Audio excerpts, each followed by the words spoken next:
Here's the truth.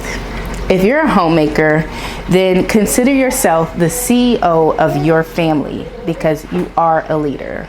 We as homemakers bring so much value to our family, and oftentimes our contributions are unrecognizable. That could be hard. That could be hard on someone like me who enjoyed working and building my career and then deciding to switch gears after becoming a mom and staying home and becoming a homemaker. And I used to question all the time the value that I was bringing to my house. In today's video, we are going to talk about how homemakers are the CEO of their households. If you're feeling the same way that I was feeling, questioning your values and your contribution, I'm here to tell you that being a homemaker is so much bigger than building a career, because you are building a legacy for your family. You are building solid roots and foundation for your family, who then will go on to build their own companies and build their own careers that will, in the long run, benefit the family as a whole. By the end of this video, you will see that even if it was hard for you to accept this new season of your life, this new role, that you are making a major contribution for the success of your family.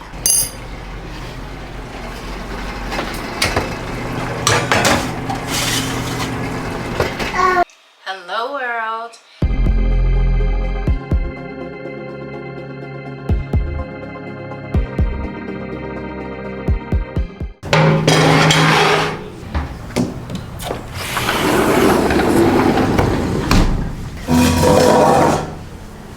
So how does being a homemaker make us the CEO of our household and make us leaders? Leadership is a skill set that requires us to manage people and manage processes. And this is something that we do naturally at home because we're creating the flow and the rhythm of the households. And that requires us to communicate with the people in our homes, AKA our team. And that also requires us to create processes for how the house runs, the functionality of the house. When Musa and I first started living together, I had house rules. The first house rule was no outside clothes in the bed, wash our hands when we come in the house, and no shoes in the house. Those were our top 3 rules, and that helped us to establish boundaries throughout the house. And that was just when it was just the 2 of us. So now that there are 4 of us, now there are a lot more rules and a lot of moving pieces and changes within our house because we have babies,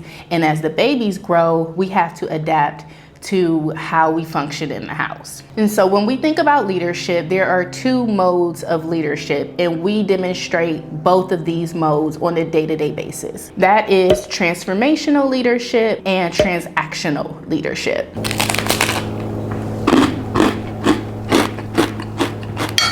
Transformational leadership is centered around evolution and change. This is being a role model. We're not just setting up rules for everybody else, but we're actually living out those rules. Transformational leadership is also about giving the people in our homes the tools they need to be successful. I'm going to share examples of what these things look like for us on a day-to-day basis. When it comes to transactional leadership, that is more task-oriented. So the transaction of setting the rules is establishing this is how we operate here. These are our processes. When we create the rules, it's really about creating an environment that is livable for all of us. So the rules don't just exist the way that I would like them to exist. The rules are all about input from other members of the team, our family members. Another form of transactional leadership is having rewards and consequences. I overheard a mom talking to her daughter. Her daughter asked her for ice cream, and she said, "What do you do for ice cream?" The daughter said, "I need to listen and have good behavior in order to have ice cream." So in their household, that was one of the rewards that they've established. And this is an example of transactional leadership. And then the transformational part of it is the modeling good behavior. Transactional leadership is also focused on results. So this is the results-oriented frame of leadership. And as I mentioned, you need both transformational and transactional leadership in order to create a solid foundation for your family, in order to grow, build a legacy. Examples of transformational leadership that we demonstrate on a day-to-day basis is potty training. We're helping our babies go from one state to the next. We are invoking change within an individual within our household. Potty training is transformational, not just for the mom who's changing the diapers, but it's also for the baby who's going through this process, because this is a mental and physical ability process that allows them to evolve into a more independent state. So this is extremely transformational for everybody in the house.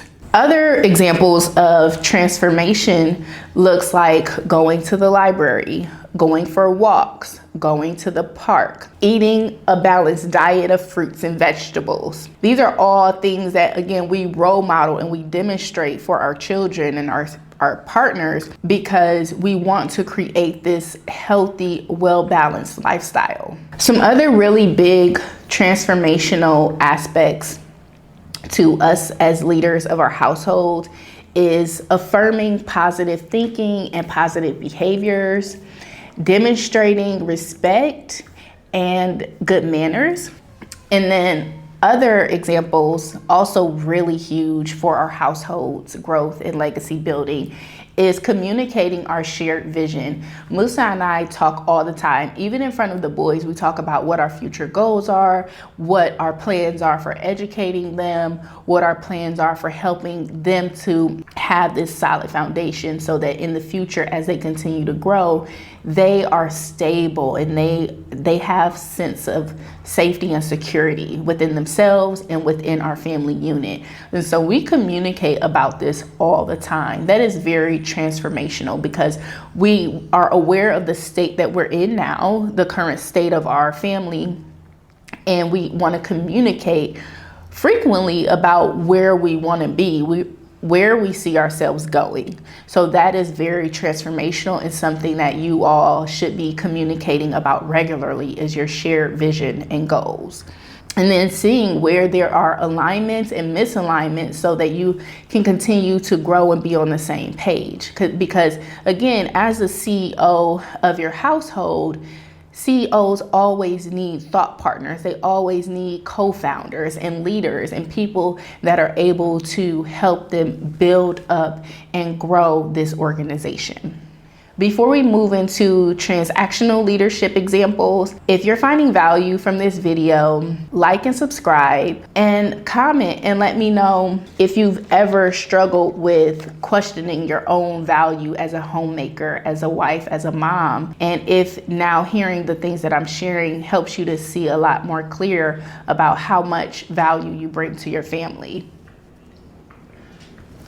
Some examples of transactional leadership are setting up a family calendar, scheduling appointments, the reward system like being able to have dessert after eating your vegetables, washing the clothes, cooking and cleaning, having a chores calendar, and setting a curfew for those of you who have older kids. Those are all transactional types of leadership within your house. This helps create function and balance and awareness of boundaries. Also keep in mind that when it comes to transactional leadership, this can be outsourced. This doesn't always have to come from you. It could be outsourced by a nanny or other caregivers that you decide to hire. It could come from housekeepers that you bring on every so often to help deep clean your house. As mothers and CEOs of our households, we have very busy schedules. So some of the things can be taken off of our plates and given to others so that we can focus more on the transformational aspects of being the CEO of our household. We're building a legacy. We are growing our team. We're nurturing our team. We're cultivating a solid team. We are building future leaders and current leaders within our spouses. It is so important for us as CEOs of the household to be grounded and to really be comfortable in this role as homemaker, because it is so important and so significant to building up our wealth and building up our family legacy. No more questioning our worth. No more questioning the value that we bring to our homes. I truly struggled with this up until a certain point, and I started to realize, like, wow, I am bringing a lot to the table. I am bringing value to the table outside of monetary value. And now I'm not questioning it anymore. I'm not questioning my value as a CEO of our household.